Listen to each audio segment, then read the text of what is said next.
Welcome to the American Civil War Museum. So the American Civil War Museum here in Richmond, Virginia is housed amongst the rubble of the Tredegar factory, which was an ironworks factory that created about half of the cannons for the Confederacy during the Civil War. I'm really a fan of the entryway here, what they did, kind of taking the old with the new. Very cool. Let's go inside.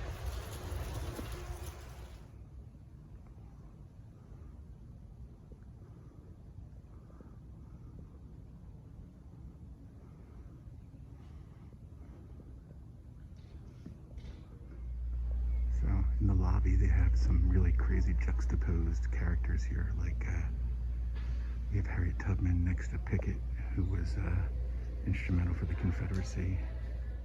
So interestingly, the museum opens up with the love story of a Northern woman and her Confederate lover, with some letters written to each other. So in the spring and summer of 1862, Robert E. Lee prevented the Union from capturing Richmond, the Confederate capital, and 7-day battles alone resulted in 34,000 casualties. Here we have not only his gun and hat, but also his field glasses that were new at the time as a way to kind of survey the area and view Union and movements throughout the field.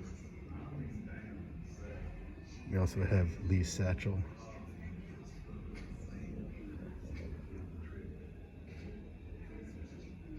His chest and his Holy Bible.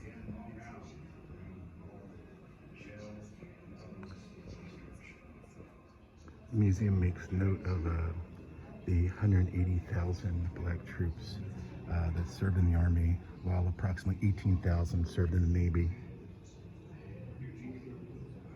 They fought in segregated units and received unequal pay. So as part of this exhibit, they have what is here a Union soldier and what it cost to outfit one in 1861 prices and also in today's price. So as you could see, it was about almost $35, but by today's standards, it would be almost $1,000 to uniform a soldier. Here we have a Confederate dollar. In April 1861, the 2-month Confederate States of America issued its first dollar, the grayback, and with a promise to pay back the bearer upon Southern independence. And of course, as the war went on, the value decreased tremendously. The grayback. There's some really interesting samples of some of our early money here in America. I really like those $10 bills, looking pretty snazzy. Look at that. Southern Ambitions. This is the one of the new exhibits here at the museum. Let's see what we got. It's interesting, it's in Spanish and English. The rest of the museum is not. Huh. Interesting.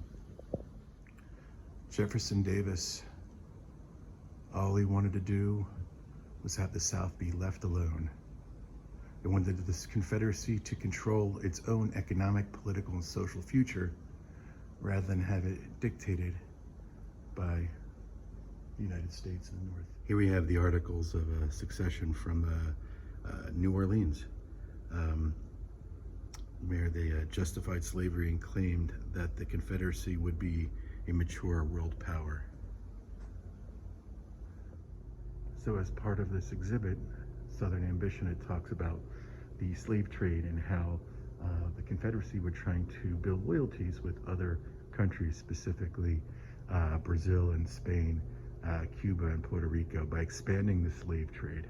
And they tried to portray themselves as standing up for constitutional rights against Lincoln, who they considered a tyrant leading a mob.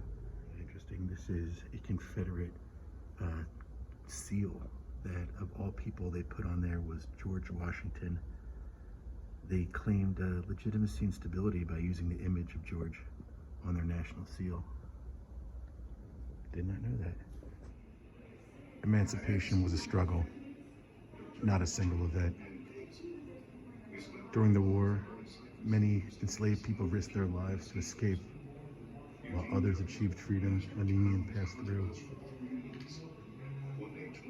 So the Emancipation Proclamation was justified by military necessity, and Lincoln intended it to go into effect in 1863 and to cripple the Confederacy's war effort. He hoped it would send a rush of black refugees to the Union lines, who then could support the Union's efforts to win the war. To fly to arms and smite to death the power that would bury the government and your liberty in the same hopeless grave. We have some artifacts here, leg shackles, a public sale poster, shoes that were carved out of a log of wood. The Battle of Gettysburg, July 1st, 1863. In just 3 days, 7,000 dead and 33,000 wounded. This is some relics from the battle. Sherman's infamous March to the Sea. Sherman's troops destroyed millions of dollars worth of property on their march to the south. He led 60,000 soldiers 285 miles across Georgia, destroying homes, factories, farms, railroads, towns, and cities. After reaching their coast, they turned north to the Carolinas. Like his 1864 election, as you can see right here, he is the blue, or teal, doing pretty well with the electoral vote, but got very close with the popular vote there.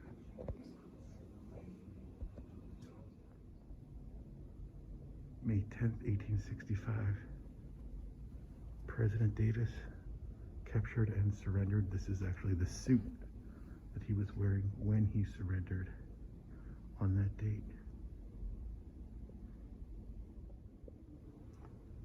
So colored troops were among the first U.S. troops to enter the Confederate capital and helped thousands of enslaved black people and white unionists escape.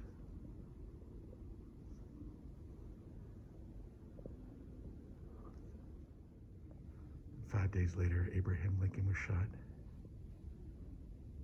This flag here is actually belonged to Abraham Lincoln as a souvenir that he took after the war. 1865 brought the unconditional surrender. But for some Confederados, they traveled deep into Brazil to form the colonies of New Texas and Americana. This part of the exhibit ends with talking about lobbying for new rights and how black men took advantage of the opportunity to shape the political process after gaining their freedom to vote. The 13th Amendment, the 14th Amendment, and new systems of control, intimidating the freedmen. The war was over, but the battle had just begun.